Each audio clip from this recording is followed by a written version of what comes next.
Tonight we're exploring why you always seem to wake up right before you die in a dream. Maybe you're standing at the edge of a building that shouldn't exist. The sky above you is somehow too close, pressing in like a low ceiling. And then your foot slips. You begin to fall. But before you hit anything, you wake. Not with a scream, but with a quiet, startled inhale.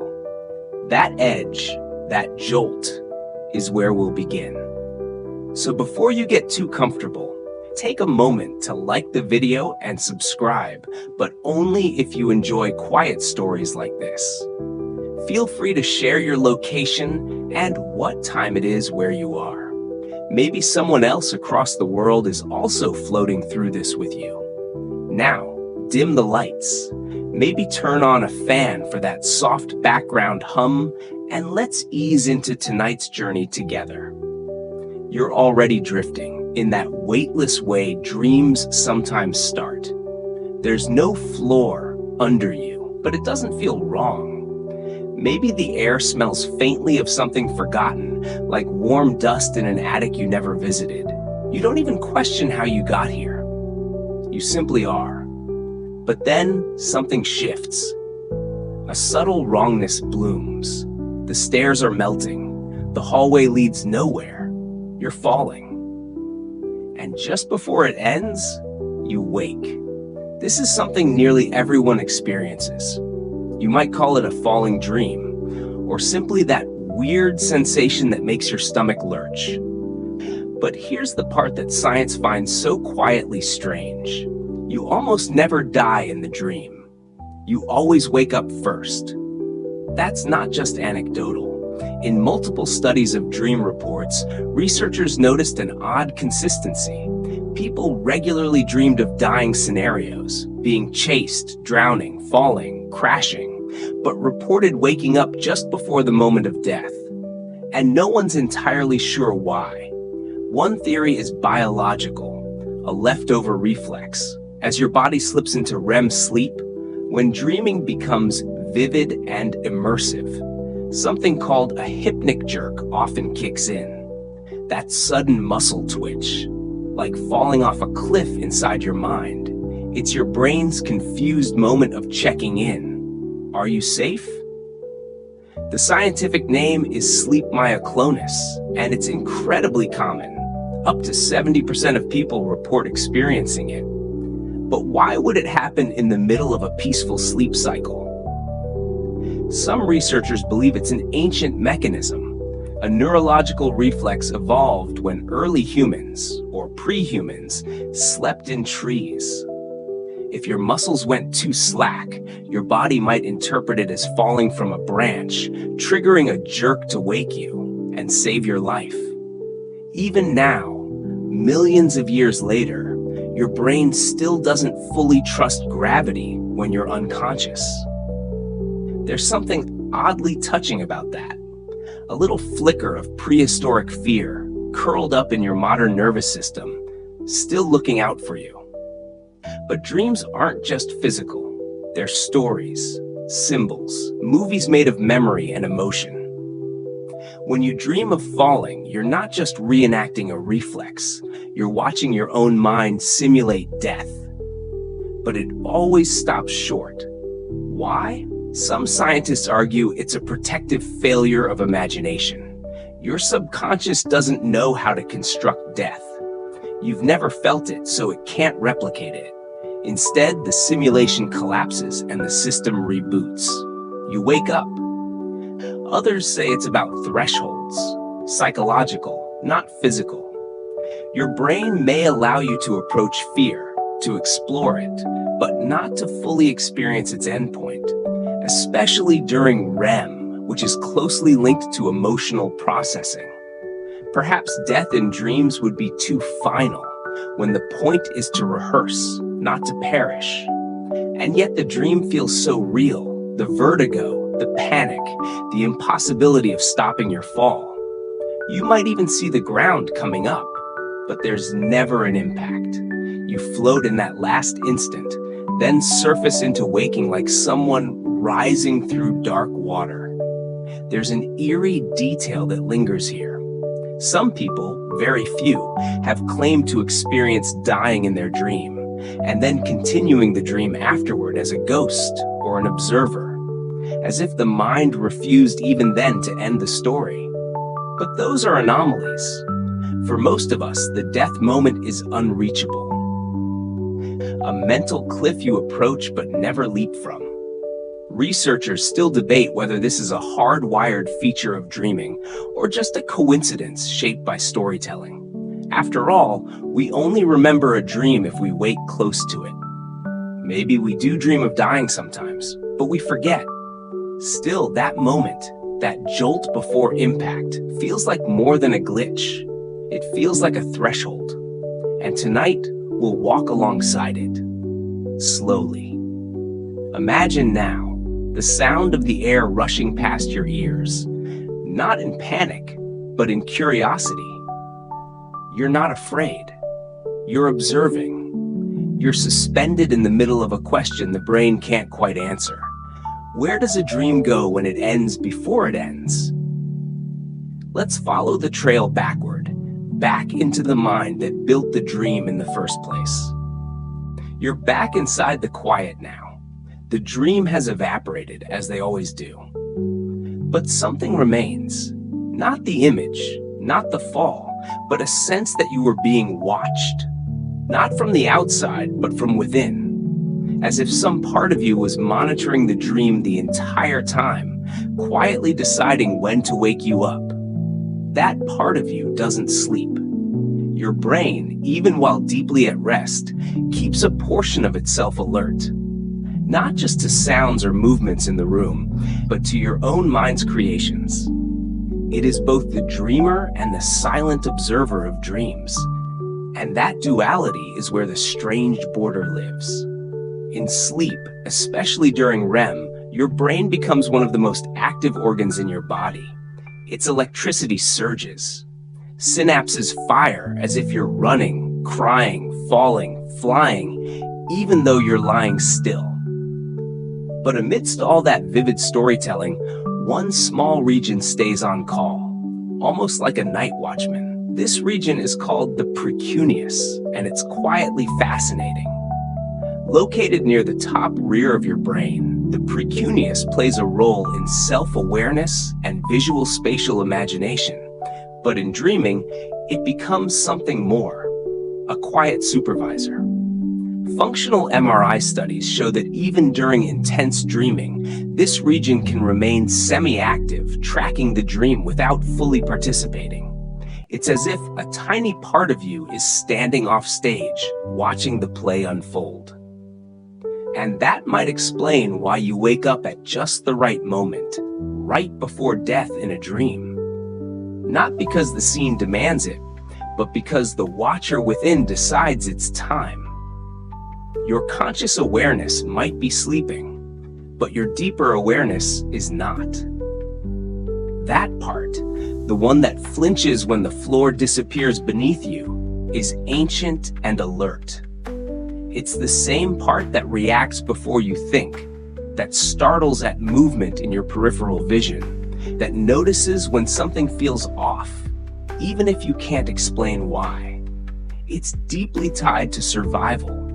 And the dreams you have are shaped, perhaps even curated, by its guidance. Think about this. You are both the architect of your dream and its audience. You build the hallway, then walk through it. You plant the monster, then run from it. You imagine the cliff, then tumble over its edge. But something, somewhere inside you, is watching to make sure you don't go too far. There's a reason this feels uncanny. Some cultures have long believed in a double self, a shadow consciousness that walks beside you, especially in sleep. In ancient Egyptian belief, it was the Ka, a subtle twin that could leave the body and return.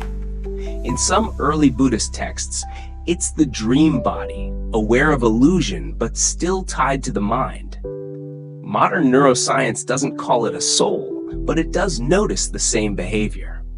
Studies of people in lucid dreams, where they know they're dreaming, show activity in the prefrontal cortex, a region normally quiet during standard dreaming. The implication is stunning. You can be partly awake while asleep, a dual state, half dreamer, half observer.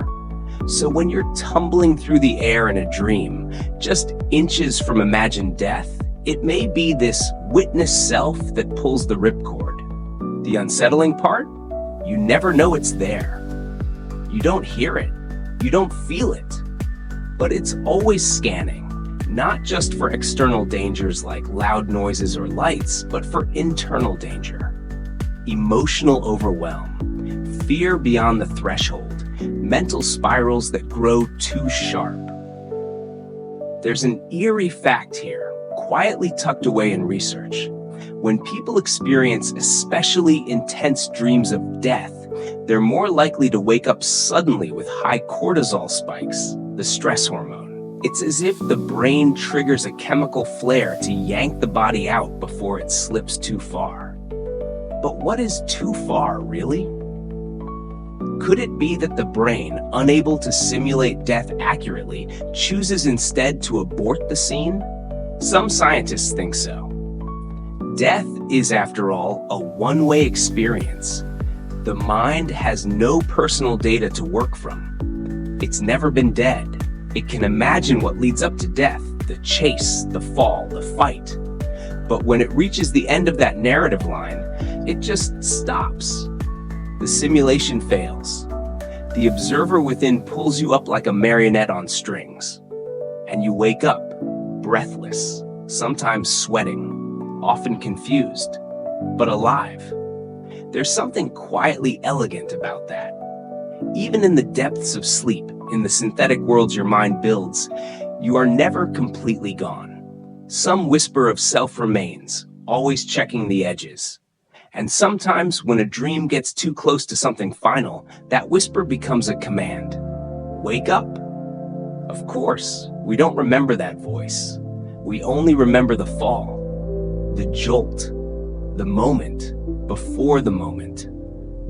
But if you listen closely, you might start to notice the shape of the watcher. Maybe it's the way your dreams pull back just before they become nightmares, or how you sometimes realize something's wrong in a dream and wake up as if tugged by an invisible string. Maybe it's not just your body that's trying to survive sleep. Maybe your mind is, too. And tonight, as you lie still and let your thoughts soften, that silent watcher is still there, monitoring, protecting, keeping you from the edge. So let yourself drift. Let go of the staircase that crumbles beneath you. Let the air carry you a little longer. Because somewhere, deep inside, the watcher is still watching. You're dreaming again. Or at least, you think you are. It's hard to tell sometimes. There's a hallway, familiar, but wrong. The pictures on the walls aren't quite right. They show people you know, but their eyes are missing, or their faces are turned away. You hear your name spoken softly from a room you've never entered. Still, you walk forward as if pulled, and only somewhere deep inside you realize this isn't real. But it also isn't not real. It's something else. That's where we are now, in the strange seam between dreaming and waking, the place where logic unravels and your mind stops caring. This blurred threshold is called the liminal state, and it's more than just a poetic idea. Your brain literally shifts gears between consciousness and dreaming in a process called sleep onset, and again in REM cycles. During these transitions, strange things can happen. Thoughts become vivid, sounds seem distant or warped. Time becomes slippery. You've probably felt it before, that in-between moment where you're not sure if the voice you heard was outside your window or inside your mind, where your body feels too light or too heavy. That's the liminal state. It's real, and it's fragile. It's also the perfect ground for dreams to grow roots. One quietly fascinating fact about this state, the default mode network. a part of your brain linked to daydreaming, memory, and self-reflection, becomes highly active as you drift off. It's the same network that turns on when you stare out the window and get lost in thought. But in sleep, it untethers from reality. It starts pulling from old memories, forgotten emotions, background anxieties, not always to solve anything, but simply to stir the pot. And from that stirring, a dream rises. That's why the dream feels almost real, because it is, in pieces. The face in your dream might be your old math teacher, but the voice belongs to your sister. The place looks like your childhood home, but somehow it's built inside a subway station. The mind does this seamlessly, mixing textures of real memories into unreal forms. A surreal collage that still feels deeply familiar. This blend is what makes dream death feel so vivid. The car crash you see isn't random. It's built from the exact road you take to work. The monster that chases you wears your grandfather's coat. The gunshot sound is the same as the one from that movie you watched too young. The closer the dream pulls from your actual life, the harder it is to separate the boundary. And the harder it becomes for the sleeping brain to tell whether you're still simulating or slipping too deep. There's a psychological term for this: hyperassociativity. In dreams, your mind connects concepts and emotions that would seem bizarre when awake. Guilt becomes fire. Anxiety becomes a crumbling bridge. Death becomes a staircase that never ends. It all makes sense while you're inside it, but only because the line between sense and nonsense is gone. It's why some people wake from dreams crying or laughing or afraid to move. The brain doesn't need the external world to produce strong emotional experiences. It can create them internally with full intensity using only imagined ingredients. The limbic system, particularly the amygdala, lights up during REM like a flare. It doesn't care if the threat is real. It reacts. And sometimes that reaction is so intense, it shatters the dream.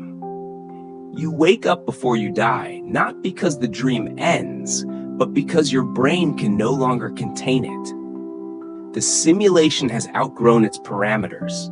The scene becomes too charged, and the system rejects it. You return to waking life as if surfacing through glass. There's something eerie about that, isn't there? The idea that your mind can spin an entire death scene, but refuses to let you feel the final moment. Not because it's afraid of hurting you, but because it simply can't go any further. No one knows what dying feels like, so your dream builds up to the threshold, then cuts to black. Some researchers wonder if this is actually a fail-safe, a hard-coded limit in the dreaming mind. That death in dreams is not just rare, but deliberately inaccessible, like a part of the brain slamming a door shut before you see too much. But not all boundaries are secure. People with certain sleep disorders, like REM behavior disorder or narcolepsy, sometimes report dream-wake blending. They see images while awake. They hear voices that aren't there. They fall into dreams without warning, and sometimes can't tell which world they're in. The line grows thin, and when that happens, dream deaths can stretch further. They don't wake at the moment of impact. They report watching their dream self fall or fade or lie still. But even then, some thread always snaps them back. A noise, a twitch, the shift of breath. The dream never gets the last word. And maybe that's the unsettling truth, that death in dreams remains unfinished, not because of fear, but because the brain itself refuses to imagine the final silence. That, even in its most abstract forms, your sleeping mind prefers the edge of death to death itself. So you hover in that almost place, falling, but never landing, sinking, but never drowning, running but never caught. And now you're walking back through that hallway again, the one with the familiar paintings. The faces are still turned away, but they don't scare you now. They're just part of the blur, part of the dream, part of the story your mind keeps telling, over and over, without an ending. Let it keep going. You don't need to understand it. You just need to follow the thread a little further. You're in a room that shouldn't exist. It has no walls, but there's a sense of enclosure, the way a memory can feel like a place. The floor is soft and the ceiling is missing, replaced by something darker than night. You're alone, but it doesn't feel lonely. It feels rehearsed, like you've been here before. And maybe you have. Maybe this is where your mind practices endings. It may sound strange, but your brain simulates death all the time. Not in a dramatic, theatrical way, but softly, subtly, in symbols, in metaphors. A train that never arrives, a mouth that forgets how to speak, a loved one who looks through you like you're already gone. It's not always literal, but it feels like a kind of rehearsal. Why would the mind do this? Psychologists suggest that dreams allow for emotional processing, especially of fear, anxiety, and unresolved experiences. And what is more unresolved than death? What is more unknown, more ungraspable? In that way, dreaming becomes a sort of emotional sandbox where you can feel the shape of endings without ever touching the end. There's a quietly fascinating observation from neuroscience. During REM sleep, the amygdala, the brain's fear center, becomes highly active, but your dorsolateral prefrontal cortex, responsible for logic and reasoning, is mostly offline. That combination means dreams can feel deeply emotional, but not necessarily rational. So your mind can explore fear, including fear of death, without needing it to make sense. It's like watching a film that doesn't resolve, but still leaves you with tears. The story doesn't have to finish. It just needs to be felt. And in dreams, the emotion is often louder than the plot. You may not remember the details of a dream, but you'll remember that it felt like falling or vanishing or being swallowed by something too big to name. You'll remember the sense of loss, even if no one died. In this way, your dreams simulate the emotional texture of death rather than the act itself. Take, for example, the dream of being chased. It's not just about running. It's about the inevitability of being caught, the tension of waiting for something terrible, even if it never comes. That's a kind of dying rehearsal, one that plays out not in organs or blood, but in anticipation. And then there are the dreams where you're not the one in danger, but someone else is. A parent fades away, a pet vanishes, a stranger drowns and you can't help. These two are simulations, not of your death, but of your powerlessness in the face of death. Another rehearsal. Some researchers believe this is more than metaphor. The threat simulation theory suggests that dreams evolved as a kind of cognitive training, a way to practice handling danger, including mortal threat, without facing real-world consequences. It's adaptive. It's ancient. But if dreams are practice grounds, they have limits. No matter how vivid the scene, no matter how high the cliff, you still wake up before the moment of impact. The dream runs to the edge and stops. Why? Maybe because death is the one scenario your mind cannot test. Every other fear, losing, falling, failing, has a reference point. But death, it has none. It's the only outcome you can't come back from. So your mind does the next best thing. It builds up to it, and then lets go, like a story that fades instead of ending. There's something quietly eerie about that. Your brain can create entire dreamscapes with faces, weather, sound, emotion, but refuses to show you that final frame. And when people do report dying in dreams, it's never complete. They float above their body. They become invisible. They continue as someone else. It's not death, it's transformation. As if even in dreams, you can't disappear. Not truly. Instead, the mind softens the edge. It distorts the moment. It reshapes the inevitable into something almost bearable. You might step into a void, but the void becomes a doorway. You might be falling, but never land. There's one haunting detail that surfaces in dream journals around the world. People often report dreams where they're told they're going to die, but nothing ever happens. A doctor says it softly. A clock ticks down. A voice whispers the date, but the moment never arrives. And then they wake. Researchers still wonder whether this is a subconscious refusal to simulate death or a lack of cognitive material. Maybe your brain just doesn't have the emotional data required to simulate that end, so it chooses absence instead. An unfinished note. And that's what it feels like, isn't it? A lingering chord that never resolves. A final step that's never taken. But in that pause, in that non-death, something else happens. You survive. You emerge back into waking life with a strange sense of having touched something. Not death itself, but its shape, its gravity. You felt the pull, and then you were released. That too is a kind of learning, a quiet one. You probably won't survive this world unchanged, but that's the point. Your mind already knows this. It just doesn't say it directly. It shows you softly, over and over, through dreams that reach the edge, then vanish. So lie still now. Let the simulation continue. It doesn't need to end, only drift. The dream is still writing itself, even if the pen hovers above the last word.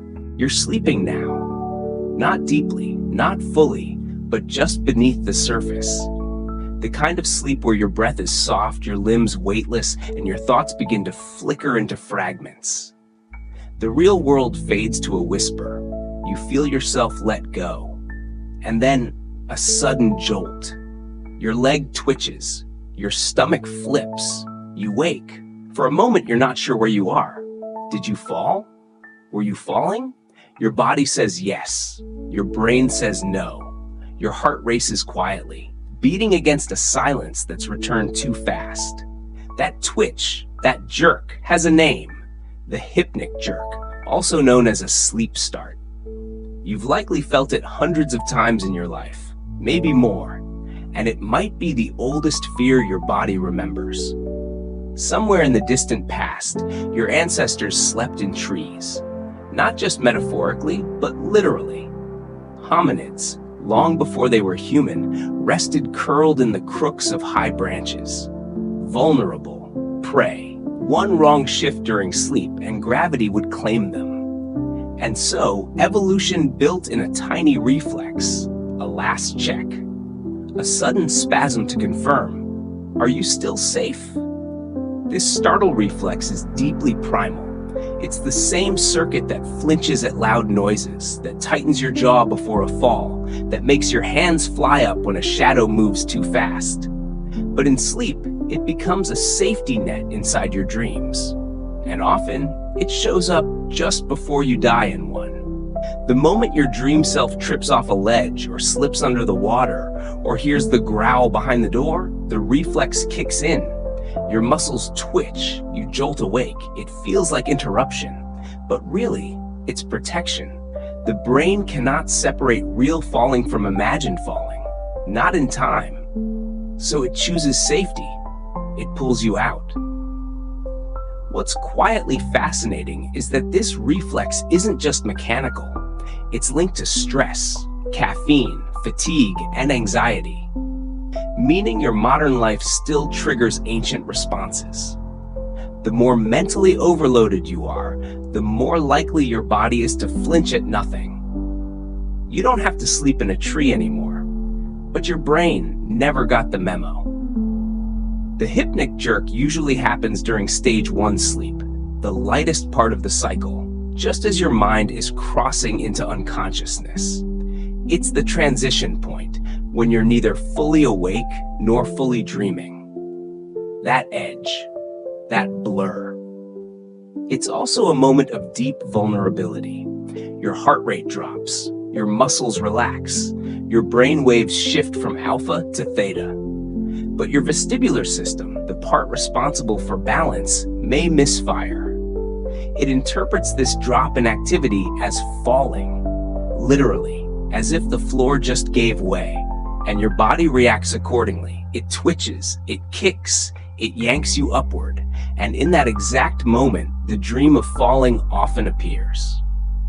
As if your body and your mind are inventing the same story in parallel, falling, then waking, every time. Researchers still debate the origin. Is it truly a survival leftover, or is it simply a mechanical misfiring, a false alarm from a body shutting itself down? Either way, the result is the same: a shock, a breath, a slow realization that you're okay.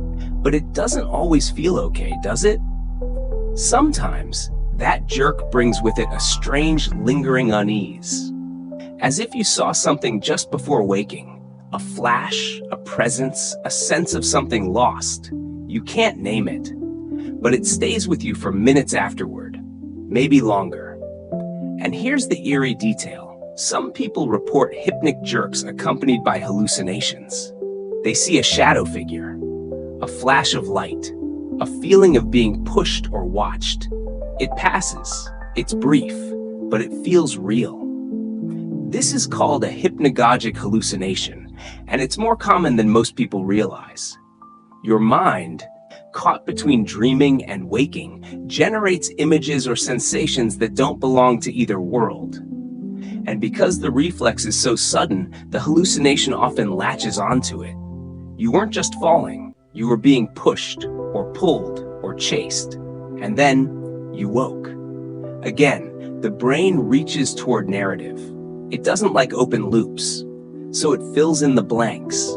It gives the twitch a reason, a story, sometimes terrifying, sometimes nonsensical, sometimes deeply symbolic.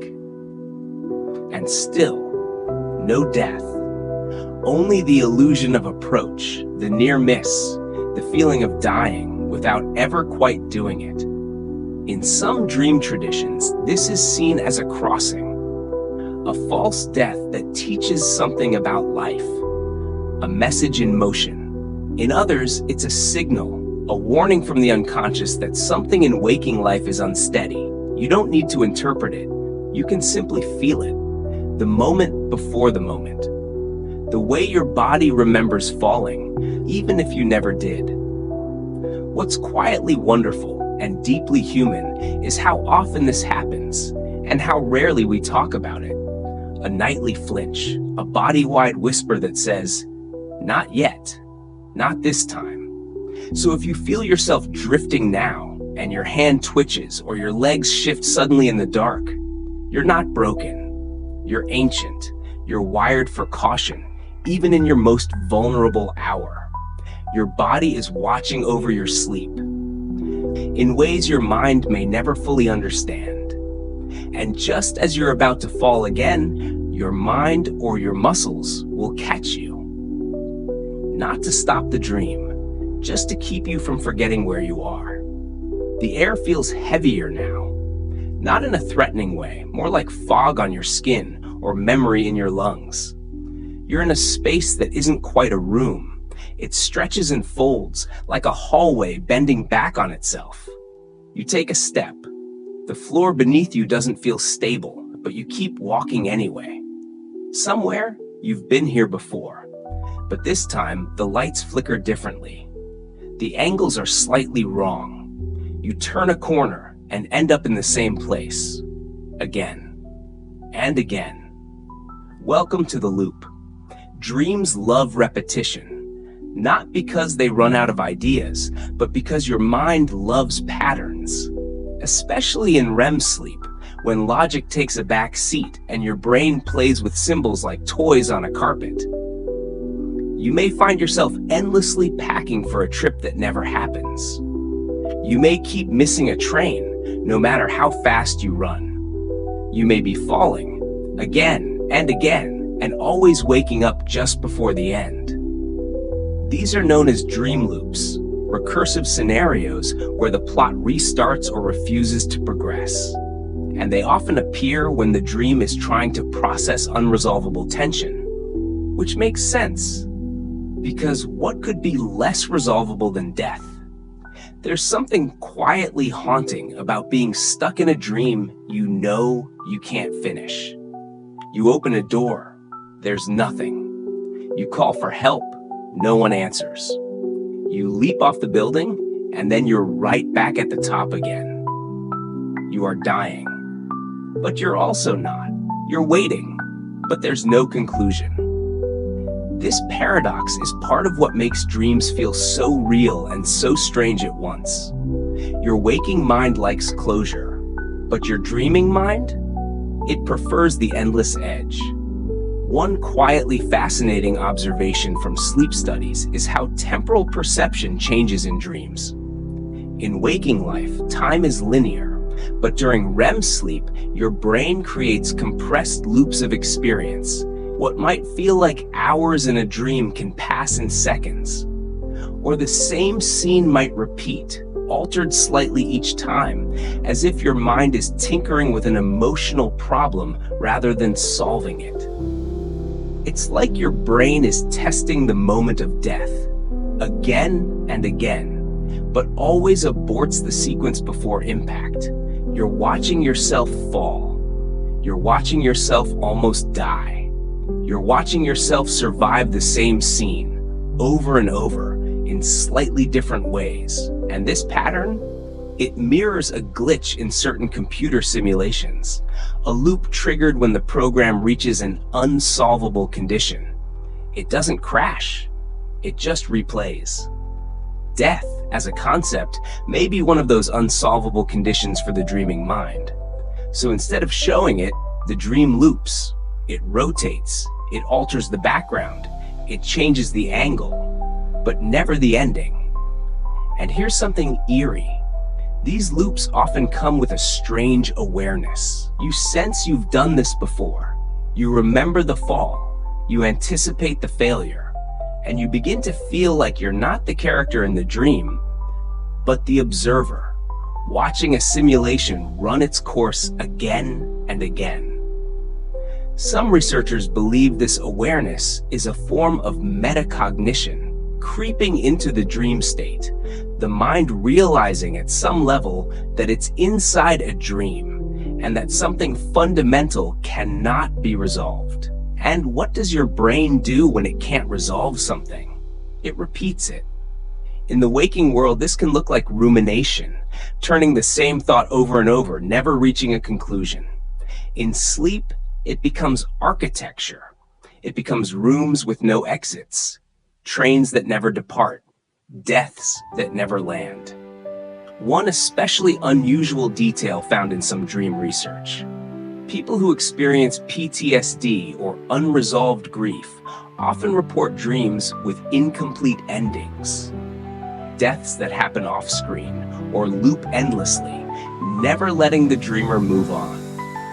The mind is stuck. The story cannot finish. The death cannot be real. But even outside of trauma, dream loops appear in healthy brains, especially when we're navigating emotional change. You don't have to be haunted by something to feel haunted in sleep, and the looping can feel oddly comforting too, because within the repetition, there is safety. If you always wake up before the fall, if the monster never catches you, if the crash never comes, then death stays theoretical. You survive by never arriving. Of course, not all loops are gentle. Some spiral. They grow darker. The hallway gets longer. The doors disappear. The feeling that something is just behind you intensifies each time. And each time you wake, it takes longer to shake the feeling. Researchers still debate why these loops form. Are they accidental? Symbolic? Or are they evidence of the brain's effort to integrate something unspeakable? No one's sure. But what we do know is that the dreaming brain isn't afraid of repetition. It uses it like a brushstroke, layering meaning, emotion, and anticipation without ever showing you the last scene. The death moment is withheld, not erased, just deferred, over and over and over again. And perhaps the most curious part, in some dreams, you know it's a loop, and you still walk through it. Not because you're trapped, but because your mind is trying something. Not to end it, but to understand it. So here you are again, in the room that isn't a room, walking the hallway that bends, chasing the final scene that never arrives. And maybe that's okay. Let it repeat. Let the loop continue, soft and unfinished. Because the story isn't about the ending, it's about how many ways your mind can imagine the moment before. There's a moment, subtle, almost imperceptible, when you think you've woken up. The light is familiar. The room is shaped right. Your bed cradles you the way it always does.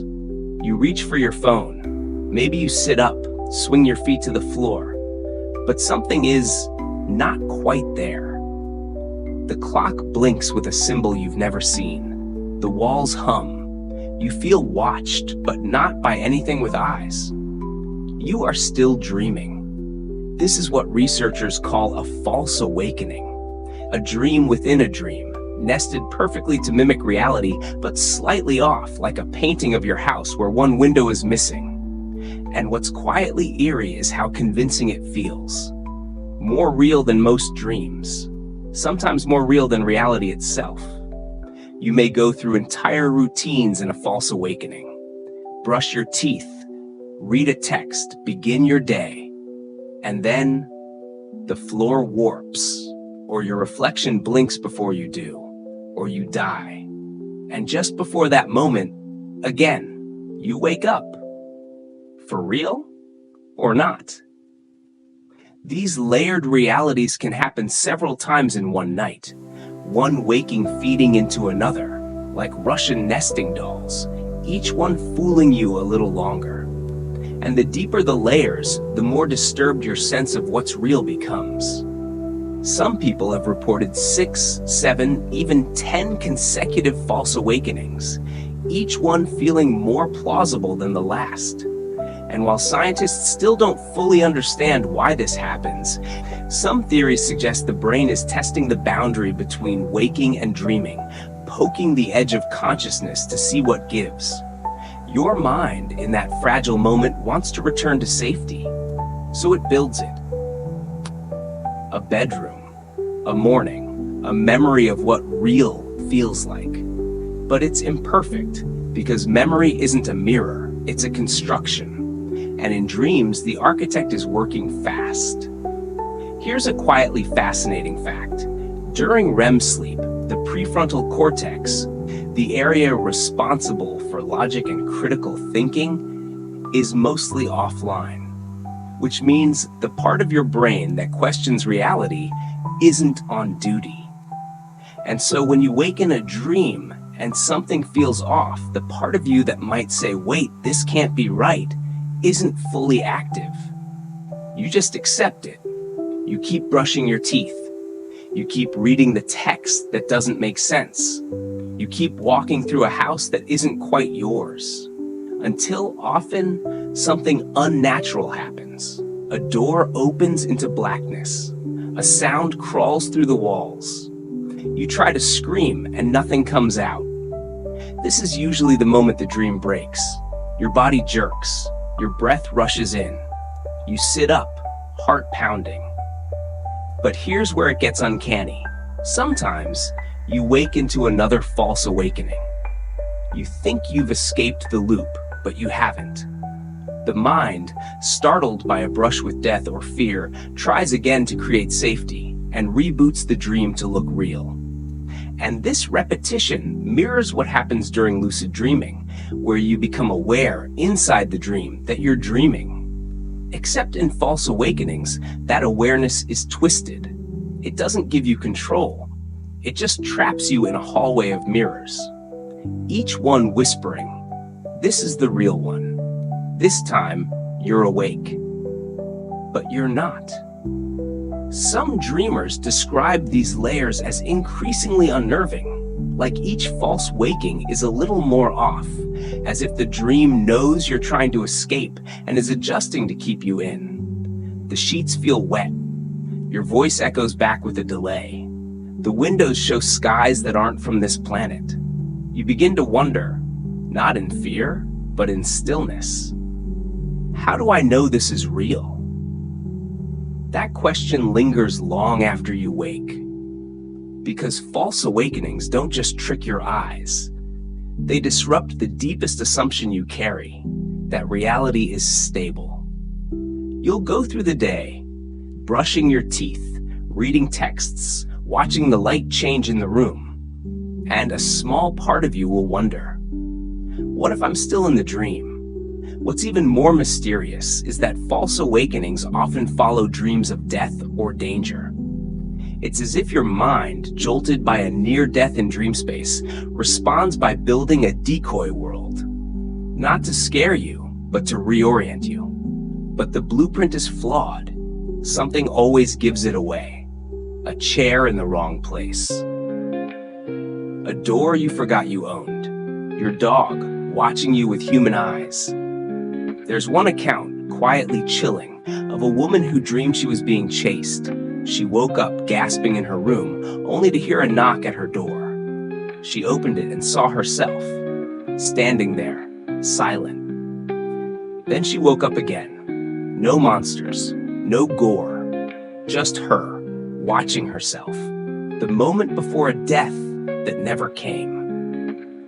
Researchers still wonder if false awakenings are connected to dissociative states, the brain splitting the observer and the experiencer. In waking life, we feel unified, but in these dream layers, it's as if your consciousness has been cut in two. The you inside the dream, and the you watching it unfold. And the closer you come to death inside the dream, the more these layers seem to stack. Why? No one knows, but it might be the mind's way of testing its boundaries, seeing how many versions of real it can generate before you catch on. You walk through one, then another, and each time you think, this has to be the last one, but even that thought might be part of the dream. So the question lingers. When you finally wake up, truly finally, how sure are you? Really sure? Or dream sure? Because the brain doesn't leave breadcrumbs, it just starts the next layer, as softly as the last. There's a place your mind visits just before waking, a space too quiet to have form, too narrow for language, too strange to carry back fully. You hover there for a breathless instant, and then you open your eyes, or think you do. This threshold, this silent seam between sleep and waking, shares eerie traits with another threshold, the space just before death. Tonight we rest there a while, not in fear, not in grief, just in gentle wonder. You've probably heard the phrase, your life flashes before your eyes. It sounds dramatic, but neurologically it might be true, or at least something like it. In studies of near-death experiences, people often report a sudden surge of vivid memory recall, moments from childhood, tiny details, smells, textures, all cascading at once in a strange, non-linear flood. Not like a movie, more like a kaleidoscope of everything meaningful. And remarkably, the brain appears to stay active even after the heart stops. In 2022, a team of scientists studying a dying patient observed organized brainwaves, similar to those found in dreaming and memory retrieval, in the seconds after cardiac arrest. Not random flickers, but structured patterns, as if the brain were finishing a thought or beginning another. So what if that moment, that final surge, feels like a dream, or more unsettling? What if the dream you're having now is that final surge. It's not just poetic. Some researchers believe dreams and death may share the same neurochemical terrain. Both involve diminished activity in the prefrontal cortex, heightened imagery, and the loosening of time. Both feel detached from physical pain, linear narrative, or even the body itself. And both at times produce visions of comfort. A bedroom from childhood, a face you loved, a hallway filled with light. You might not even realize you're crossing. There's an eerie parallel in how dreams and near-death states process identity. In lucid dreams, you can float outside your body, watch yourself sleep, feel your consciousness stretch past skin and name. Likewise, in clinical accounts of near-death experience, people often describe a disembodied presence, observing their own form, hearing voices in the room, yet feeling no fear. You could call it the final false awakening. The moment you think you've returned, but haven't. Not to this world anyway. And here's a quietly fascinating fact. The pineal gland, a tiny structure deep in the brain, has long been linked to both dreaming and dying. In some spiritual traditions, it's even called the seat of the soul. Science tells us it helps regulate melatonin and thus sleep. But more controversially, some researchers have proposed it releases DMT, a powerful hallucinogen, at the moment of death. The evidence is still debated, but here's what's curious. People who've taken DMT often describe entering dreamlike landscapes, seeing long-lost loved ones, or experiencing a sensation of leaving time. One user said, "I felt like I'd been gone 1,000 years, and when I came back, I didn't remember who I was." It echoes the way some dreamers wake up sobbing, unable to say why, or feel haunted all day by a dream they can't recall, as if something ancient had brushed against them and left no mark, just a shadow. And there's something beautifully open-ended here. Researchers still wonder, is death a gradual disconnection, a gentle folding of consciousness, or is it a sudden collapse, like turning off a light? We still don't know. But dreams, especially the vivid, disorienting ones near waking, may offer glimpses. Because something strange happens in those moments just before you die in a dream. Often, your body takes over, it jerks, your breath spikes, you jolt awake. This is called a hypnic jerk, a sudden muscle contraction as your body transitions between sleep stages. But what's curious is how often it coincides with falling in dreams, falling from a cliff, a building, a rooftop, and just before you hit the ground, your body pulls you out. It's protective, yes, but symbolically, it's arresting. It suggests there's a part of you that doesn't want to die, even symbolically. A part of you that won't let go, not yet. Yet the falling, the dying, the waking, they're all happening inside your mind, which raises a thought both eerie and soft. If your brain can simulate death, can it also simulate what comes after?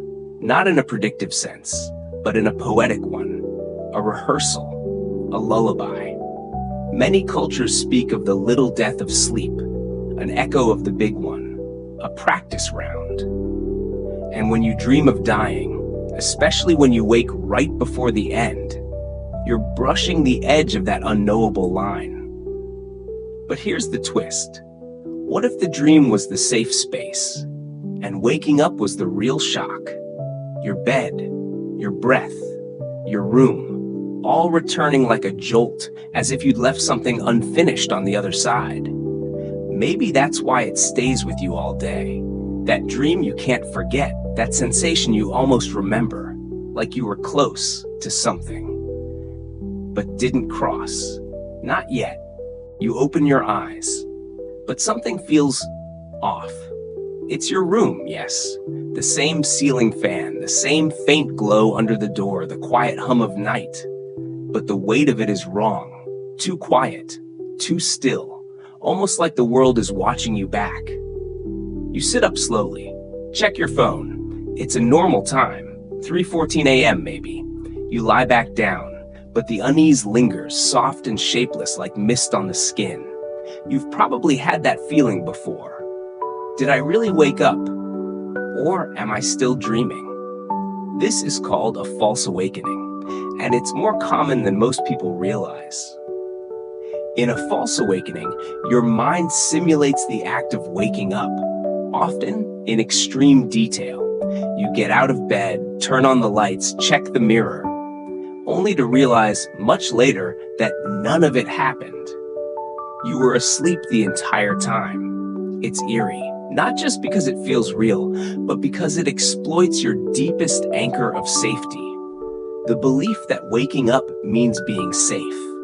But in these moments, your own mind fools you. It builds a copy of your bedroom, walls, textures, sounds, even the creak in the floorboard, and it traps you there, inside an echo. Some people report layers of false awakening, waking up inside a dream again and again, each time more convincing, each time closer to real, until eventually they stop trusting the act of waking. It's a disorienting puzzle. Where's the border between sleep and consciousness if you can no longer tell when you've crossed it?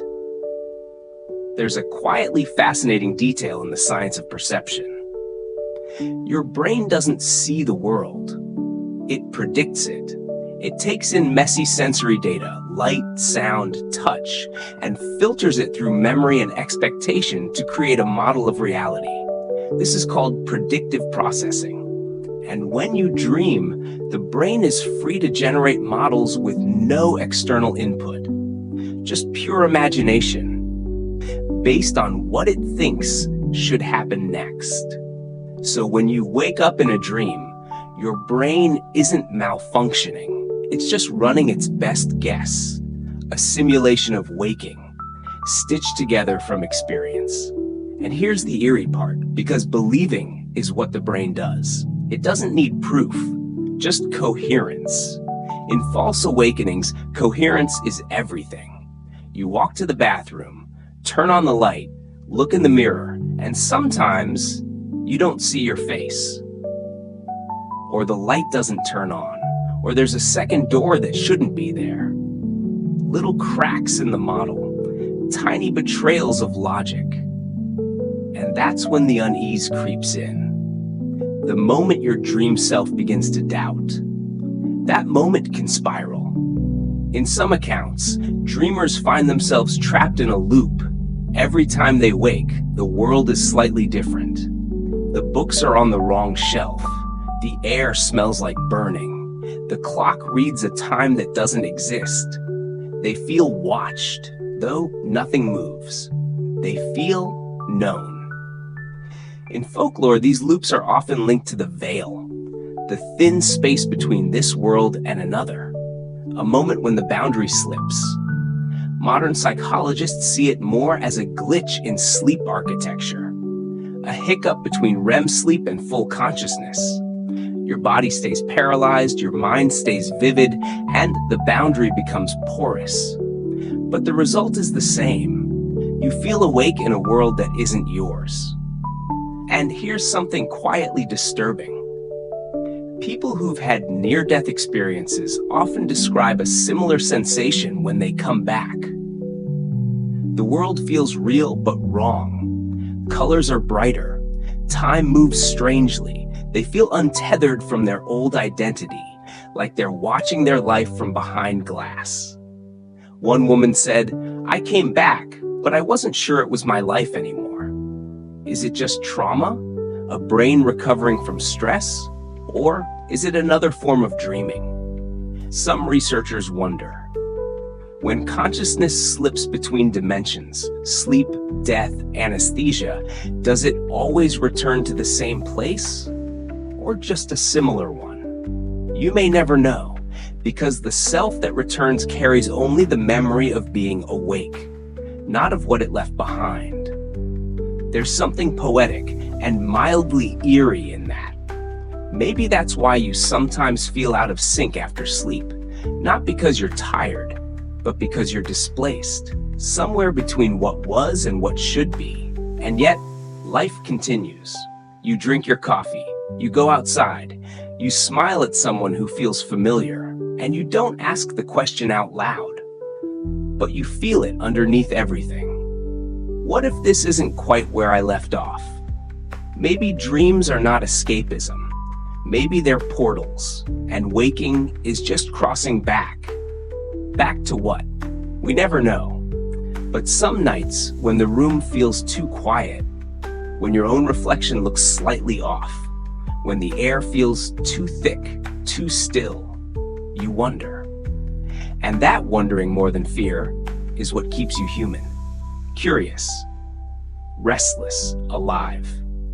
So the next time you wake up at 3:14 a.m., before checking your phone, before telling yourself everything is fine, just sit for a moment.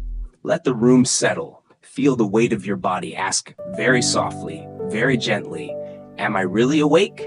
Then listen, not for an answer, but for the silence that follows.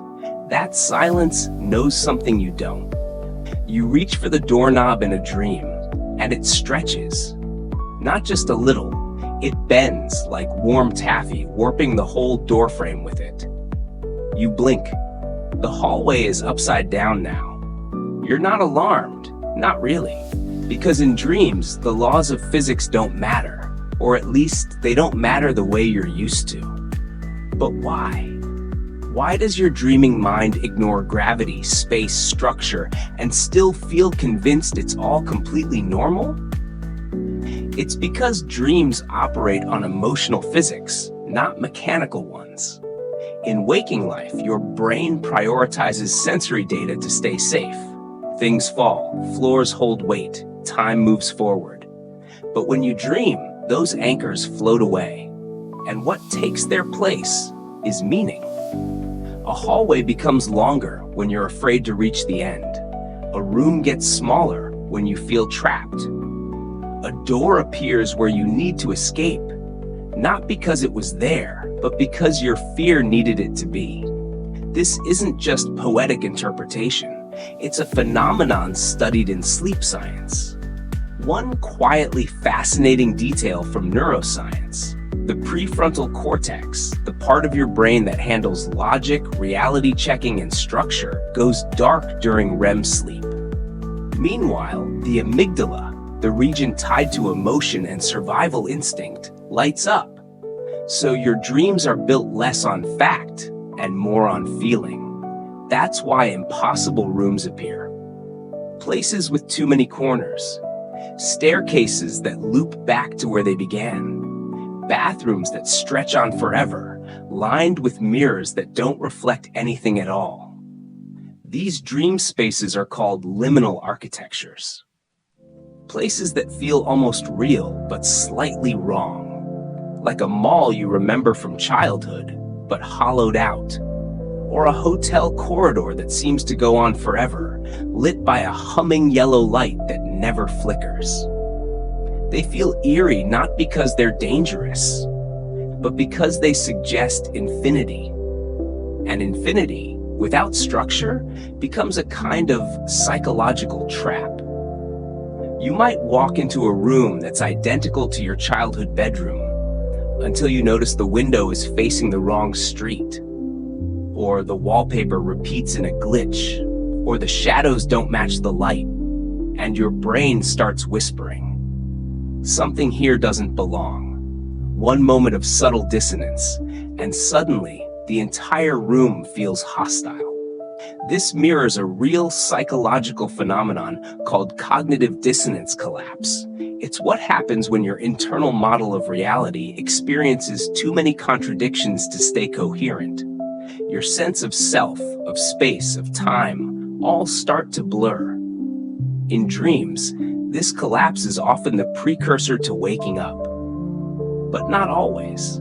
Sometimes you stay, trapped in a dream that has broken its own rules, like a maze that rearranges behind you, like stairs that never reach the floor. Like an apartment building where every door leads to the same room. There's something deeply unsettling about repetition in dreams, because it mirrors madness. Imagine standing in a hallway with 6 doors. You open the first, kitchen. Second, kitchen. Third, kitchen again. Same banana on the counter, same stain on the wall. You realize they're not 6 kitchens. They're the same one, copied, and there's no exit. Dreams like this often appear in states of stress, grief, or identity loss. They reflect not just confusion, but the mind's desperate attempt to find structure where there is none. And yet, these impossible spaces hold something else too, a quiet kind of beauty. Because they obey your rules. If you decide the hallway leads to the ocean, it will. If you imagine the sky opening inside your bedroom, it just might. Some lucid dreamers use this as a canvas. They train their minds to paint with pure intent, to reshape the maze into a sanctuary. But even in control, the dream resists. Rooms still flicker, gravity still hiccups, time still melts like wax near a flame. Because your unconscious is not a blank page, it has its own weather, its own geography, its own logic, built from every fear you've never voiced aloud. And sometimes it builds impossible rooms to contain what waking life cannot, like the memory of a voice you miss, or the shame you left in childhood, or the echo of something that's no longer yours. The dream holds it all, and it rearranges space around those feelings like a protective shell. Some researchers believe that's why recurring dream places exist, not just as fantasy, but as emotional archives, places your brain builds and rebuilds as storage sites for unresolved emotion. One woman described visiting the same abandoned train station in dozens of dreams over 10 years. The trains never came. The benches were always empty. And yet every time she sat on one, she felt peace. She later realized it resembled the one she waited at as a child, the day her father left. These spaces don't need to make sense. They just need to hold something. And your mind obliges. So the next time you find yourself in an impossible room with too many doors or none at all, don't panic. Just stand still. Breathe. Let the space reshape itself around your breath. Ask, not how do I get out, but what am I holding in here that I couldn't carry awake? The room may answer, or it may not. Either way, you'll wake up carrying less than you went in with. And that, too, is a kind of freedom. You open your eyes, your room, your bed, the blanket pulled just so, the hum of your fan exactly right. You sit up, maybe stretch, maybe rub your eyes. Everything seems normal until it isn't. Maybe your phone won't unlock. Maybe your door leads to a hallway you don't recognize. Maybe the mirror shows you blinking, but your reflection doesn't move. And then you know, you're still dreaming. You only dreamed you woke up. It's called a false awakening, and it's one of the strangest tricks your brain can play on you. Unlike other dreams that flaunt their oddness, melting clocks, floating staircases, false awakenings feel eerily normal. They mimic your exact reality, just slightly wrong. And sometimes they happen more than once. A loop. You wake up, then wake up again, then again. Each time believing it's real until a glitch slips through. There's a quietly fascinating theory behind this.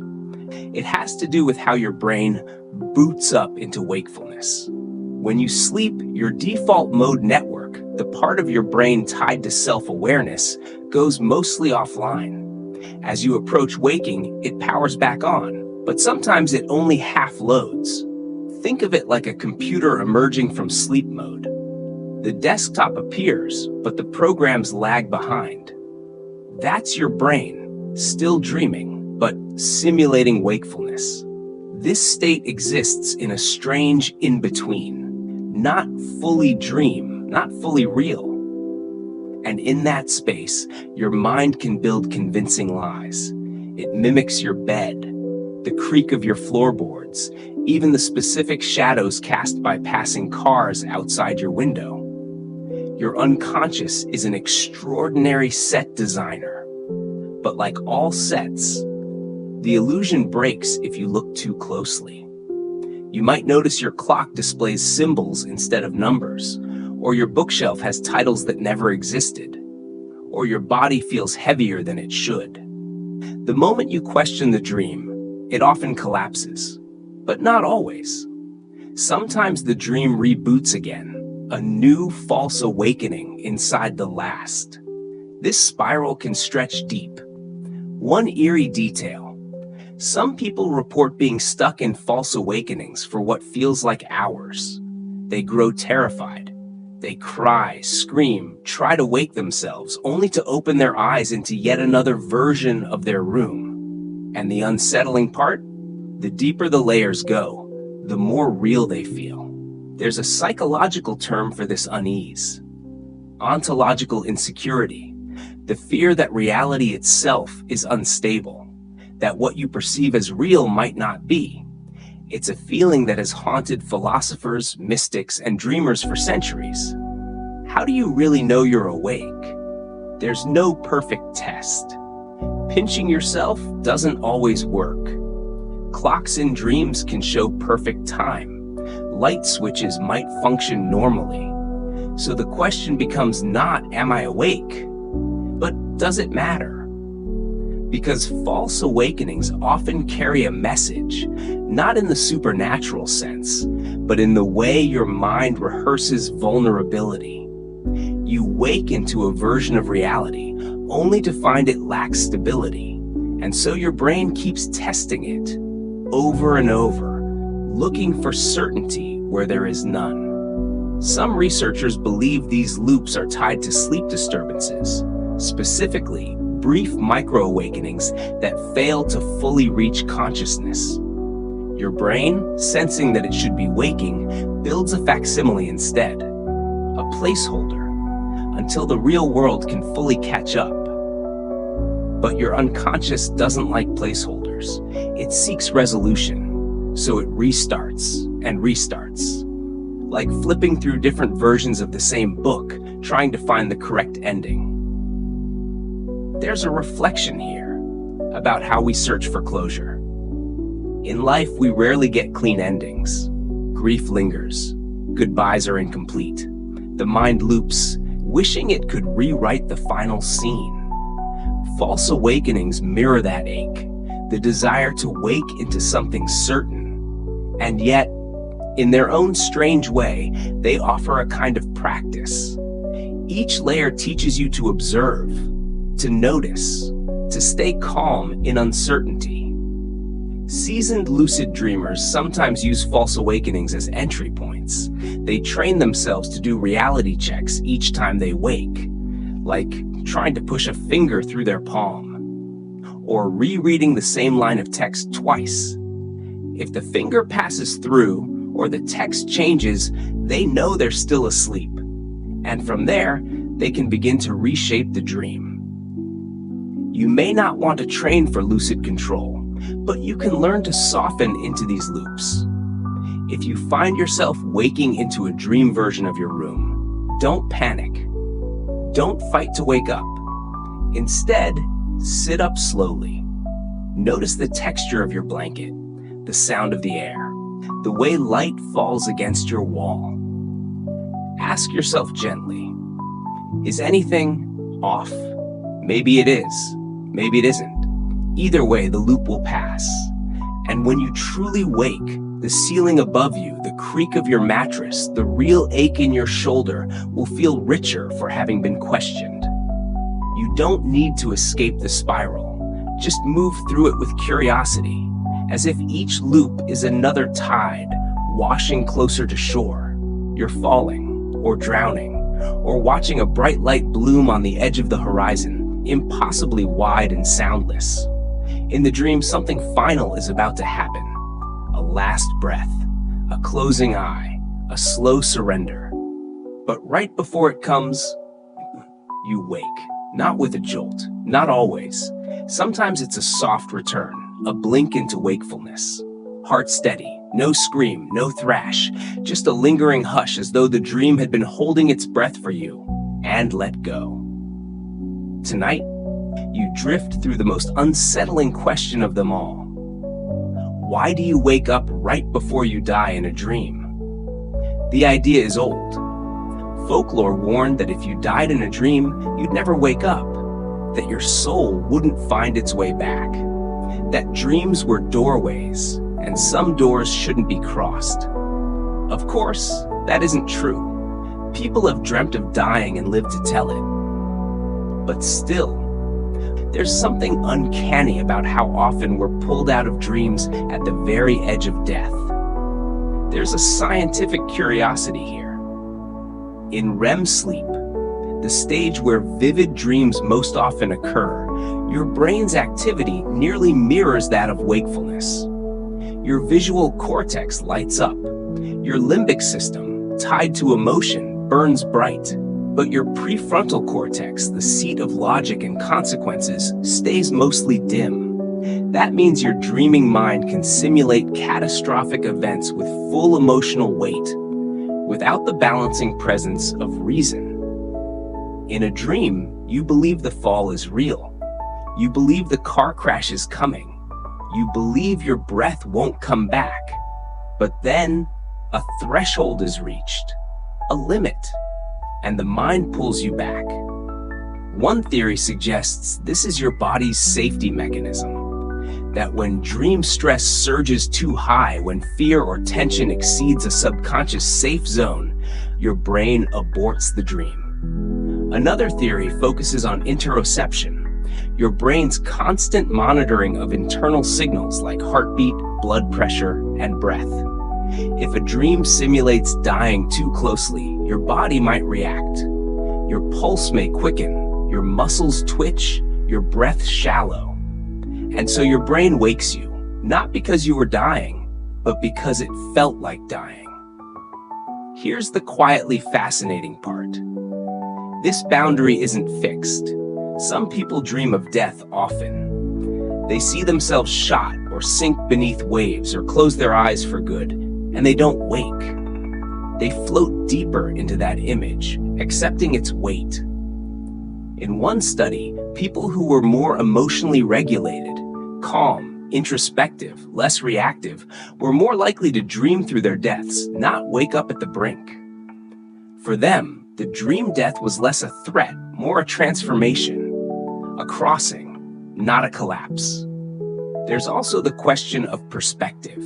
Most of your dreams unfold in first person. You see through your own eyes. But death can shift the lens. In dreams of dying, some people report a sudden switch to third person, watching themselves fade from afar, as if the mind, unwilling to inhabit that final moment, creates emotional distance. It's strangely cinematic, like a quiet pan out. The story ends, but you remain the observer. One eerie detail. A handful of near-death survivors have reported dreamlike states in the moments their hearts stopped. Bright tunnels, vast rooms, familiar voices. Their accounts vary wildly, but one thing repeats: a soft pulling back right before returning. Science doesn't yet fully understand these experiences. Some researchers suggest they're the result of a flood of neurochemicals, endorphins, serotonin, even dimethyltryptamine, DMT, released during trauma or oxygen loss. Others wonder whether the brain, even in its final flickers, generates narrative, because that's what the brain does best. Dreams, after all, are stories your mind tells itself in the dark. But the unsettling part isn't just the moment before death in a dream. It's the feeling after, when you wake. You lie still, the image still fresh, the bullet, the water, the fall. And though you know it wasn't real, your body has already responded. The muscles clenched, the breath shortened, the memory laid down, filed under almost. that reaction lingers. Not fear exactly, but a kind of awe. You just felt your own ending and came back. There's a soft kind of reflection that grows from this. One that whispers, "You're still here." Some dream theorists believe these moments serve a purpose. Not punishment, not prophecy, but rehearsal. Your mind simulates the impossible so that your waking self might appreciate the ordinary. The next time you tie your shoes, drink cold water. Hear someone say your name. It will feel just a little more solid. So what happens when you dream of your death? Nothing final. Not yet. Just a pause, a shimmer, a moment of surrender in a world made of thought. And then you return. Heart steady, eyes adjusting, mind changed in ways too subtle to name. You don't have to fear that moment anymore. Not in dreams, not even in waking life. Because every night your mind brings you close to the edge, only to carry you back gently. You sleep, you wander, you vanish for a while, and then you wake. You've been here before, but now you know it. In tonight's dream, something shifts. A shimmer of awareness rises like mist. You look around and realize you're dreaming. This is no ordinary slumber. You're lucid now, conscious inside the dream. And as this new clarity settles over you like warm fog, you remember. People often gain lucidity in the final moments of a dying dream. There's something uncanny about that. Why does lucidity often arrive just before the dream dissolves into death? Some researchers think it's an internal alarm system, a way for the brain to stabilize itself when emotional intensity reaches a threshold. Others see it as a kind of mental reflex, your conscious mind stepping in to avoid psychological harm. But you, drifting through this moment, aren't thinking of theories. You're noticing the way the light bends in this dream, how the world is detailed and unfinished all at once, how you can almost feel the floor under your bare feet, but not quite. You're in control. Sort of. Lucid dreaming is a rare space, part imagination, part biology. It tends to occur during REM sleep, when the dorsolateral prefrontal cortex, the region responsible for logic and decision-making, flickers back on, like a lone lantern in a storm. This reactivation brings awareness into the dream. Suddenly, you're not just experiencing the narrative, you're authoring it. Some people use this to fly, to revisit lost places, to speak with those long gone. But in dying dreams, lucidity brings something different. It doesn't rescue you. It doesn't rewrite the ending. Instead, it lets you observe the ending. You see the fall, the light, the stillness, and you accept it. That's the quietly fascinating part. Lucid dreams involving death are not always terrifying. Often they're peaceful. Dreamers describe stepping off a cliff and soaring instead of falling. Or walking into the sea, feeling no fear, only calm. Or watching themselves fade into golden light, while a voice, their own, perhaps, whispers, "It's okay." Your mind, when lucid, can soften the contours of even the darkest images. One study at the University of Adelaide found that people who practiced mindfulness while awake were more likely to have lucid dreams and to maintain composure during intense dream events, including symbolic death. It's as though training your mind to stay present during stress in waking life teaches it to stay present during dissolution in sleep. And in that presence, a mirror appears. You see yourself not as the panicked dreamer, but as the watcher, the calm one, the inner witness. Lucidity before dream death isn't escape, it's reflection. This aligns with ancient dream practices. In Tibetan Buddhism, the art of dream yoga trains practitioners to achieve lucidity as a form of spiritual rehearsal, to practice dying nightly, so that when the final moment comes, it is no stranger. You may not know you've been preparing all along. Each night, your dreams dissolve. Each morning, you awaken from a kind of miniature death. Lucid dreamers often report a soft grief at waking, not because the dream ended, but because the dream offered something truer than truth. It allowed them to watch the self disappear and to see that what remained was still peaceful. There's an eerie detail in this too. Some lucid dreamers report being offered a choice in their dying dream: to stay or to go, to wake or not. Of course, they always wake, but the dream gives them the illusion of control, a final kindness from a mind that knows how fragile we are. Researchers still debate whether these moments are driven by psychology, neurochemistry, or some deeper, unmeasured process.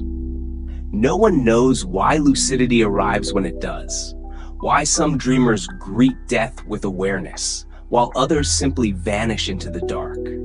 But here in this moment, your dream body lit by a surreal moon, your breath gentle and steady, you sense it's not about knowing, it's about noticing. Lucidity isn't just control, it's attention. It's the rare, fleeting experience of watching your mind work from the inside. You stand at the edge of something. The dream version of you begins to dissolve, a blur of thought and shadow, and still you are there, the watcher, the soft core of awareness. You don't run, you don't scream, you simply observe. The dream ends not with a bang, but with a whisper, a slow fade into the softness of your pillow, the familiar ache of returning to your body. You open your eyes, the ceiling waits, and yet something lingers, not the fear, but the peace. You saw the end and remained calm. You've crossed through the dream and come back clearer. And tonight, as you drift again, you wonder, is this the point of dreaming? To remind us that we are not just the things that happen, but the presence beneath it all? The one who wakes, the one who watches, the one who, even in sleep, remembers how to return. There's no scream, just a shift. You're falling, again, not metaphorically, not emotionally. Your dream self is plunging through space from some great invisible height, and you don't know how you got here, only that it's happening. The wind doesn't howl in your ears, because dreams are often soundless when they terrify. Your arms don't flail, but your chest tightens. You expect the bottom. You brace for impact, but it never comes. You wake up, suddenly, with a jolt that sends your heart racing. This has happened before, hasn't it? That uncanny moment. Just before you hit the ground in a dream, you snap awake. Why? You lie there in bed, trying to slow your breath. The ceiling looks back in stillness, offering no answers. But science has tried, and though it hasn't fully solved this riddle, it has a few ideas. One quietly fascinating explanation? It's called a hypnic jerk. This involuntary twitch, often felt in the limbs as you drift into sleep, can also occur within dreams, particularly in moments of imagined danger. It's believed to be a vestigial reflex, a leftover from when our ancestors slept in trees, and the brain would jerk the body awake to prevent falling from the branches. Now, you no longer sleep in trees, but the code is still there. Old safety routines, written deep in your nervous system. So when your dream self tumbles through the void, your body reacts as if it might truly fall. It pulls you back, and it does so with a speed that defies logic. Researchers have observed how during REM sleep, the body is paralyzed, a protective mechanism to prevent acting out dreams. But in moments of extreme intensity, like just before dream death, some part of the system overrides itself. The paralysis lifts for a flicker, the heart jumps, the eyelids fly open, you're back. But something is left behind. You remember how it felt, that infinite drop, the stillness of the air, the absence of ground. And you wonder, just for a second, what might have happened if you hadn't woken up. Would you have hit the bottom? Would there have even been one? Some people report dreaming all the way through the fall. They reach the end and wake up after. They describe strange landings, soft as feathers, or sudden and bright, as if being swallowed by light. Others describe an odd twist. They never fall at all. The ground rises to meet them, slow and forgiving, or the scene changes entirely, like a page turned in a book. And then there are those rare few, dreamers who fall, hit the ground, and remain inside the dream. Not dead, not broken, just somewhere else. This opens up a curious question. Is death in a dream really an end? Or is it just a doorway? Some psychologists argue that these moments of near death or death itself are symbolic resets. The mind, overwhelmed by narrative pressure, resolves the dream by breaking it open, like shattering a snow globe and letting the flakes fall where they may. But others wonder about deeper mechanisms. What if the moment of dream death is the brain's attempt to test the boundaries of self, to play out the most extreme loss in the safest possible theater? You can't die in a dream, not really, but you can practice it, feel it, escape it, or transcend it. And sometimes you're offered a preview of what it means to let go. Not because your body is in danger, but because your mind is learning how to handle the feeling. That split second before waking, where fear reaches its peak, is a kind of emotional crescendo.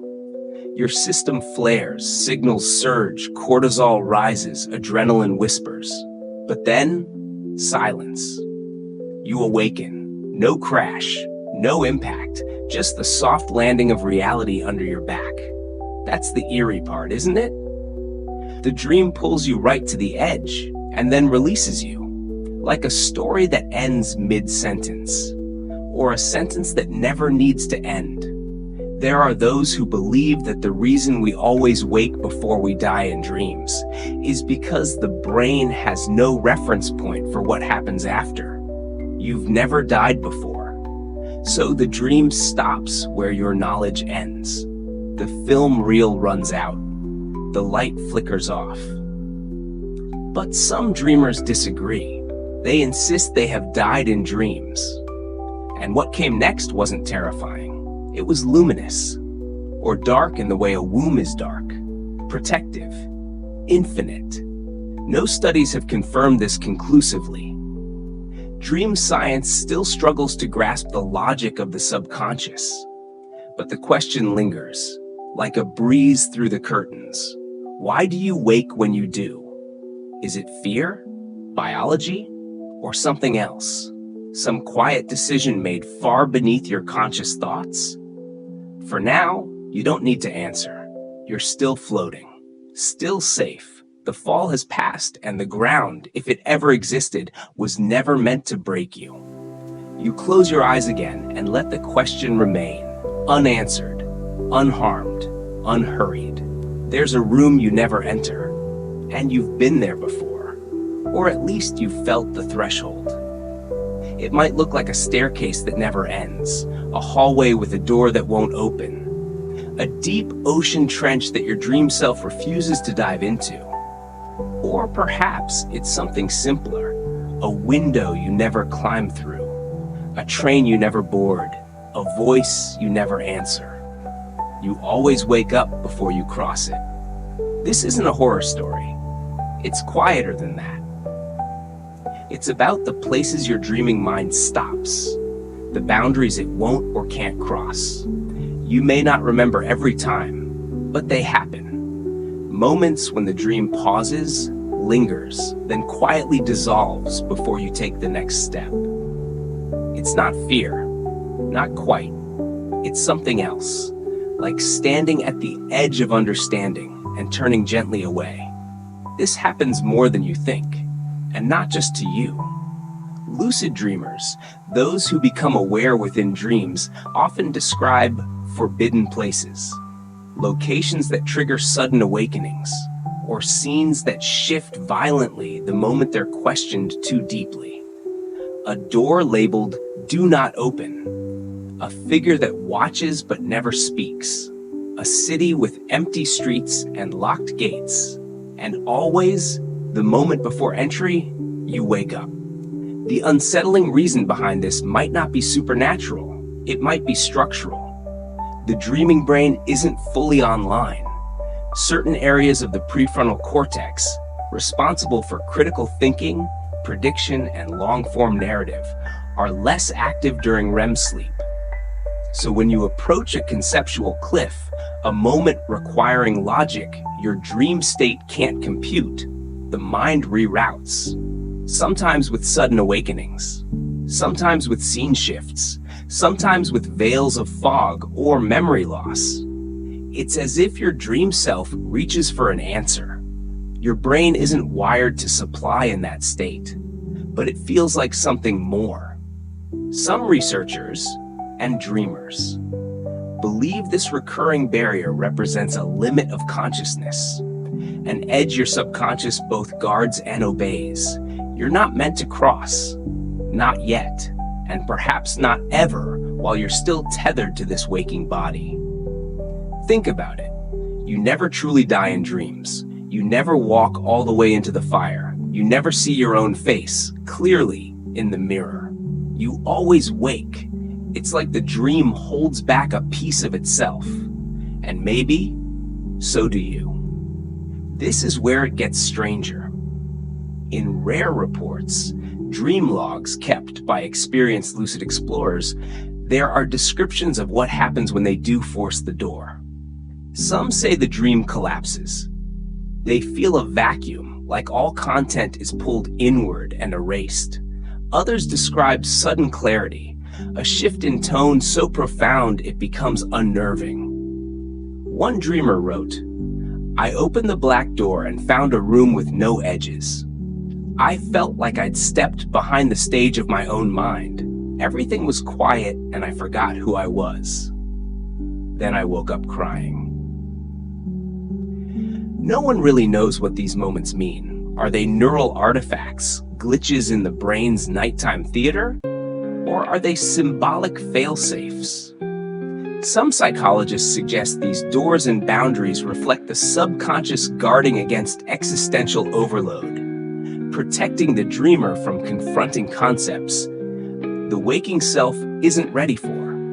Death, the void, the illusion of self, the vastness of forever. So the door stays closed. And maybe that's a kindness. The brain, after all, is a pattern machine. And when it runs out of known patterns, it doesn't force new ones. It gently lets go, and you awaken. Back in your bed, with sheets that remember your shape, and a room that hums with the soft sound of nothing important. And yet, the memory lingers of the door, the edge, the fall that didn't finish, the dream that refused to end itself. It's enough to make you wonder, what would happen if you didn't wake up? If you kept falling, opened the door, stepped off the train instead of watching it vanish? No one knows. Not really. Because dreams don't give us endings. They give us edges. And sleep, true sleep, is where the self unravels just enough to imagine disappearing, but never quite does. So maybe you wake up before you die in a dream, because death isn't the point. The point is the almost. The moment right before, the inhale before the leap, the unanswered question. And that's enough. Because somewhere inside, you know how the story goes, even if you'll never see its last page. You just breathe and drift and wake. Or maybe you don't. Now the dream is softening. The edges blur. The door fades into the walls. The fall slows to a gentle drift. Your limbs feel light, not floating, but free. The science behind these moments is incomplete, but that's what makes them beautiful. You are a mystery studying itself, a mind dreaming of minds, a tiny universe with a key that fits only half the locks it finds. So tonight, let the unanswered stay unanswered. Let the door remain closed or cracked open, just enough to let in starlight. There's nothing more to chase, no final answer to uncover, only the quiet hum of your breath, the soft curve of your body beneath the blankets, and the sense that something deep inside is resting, finally, fully. That's all for tonight. Let your mind keep floating or drift into sleep. I'll be here again next time.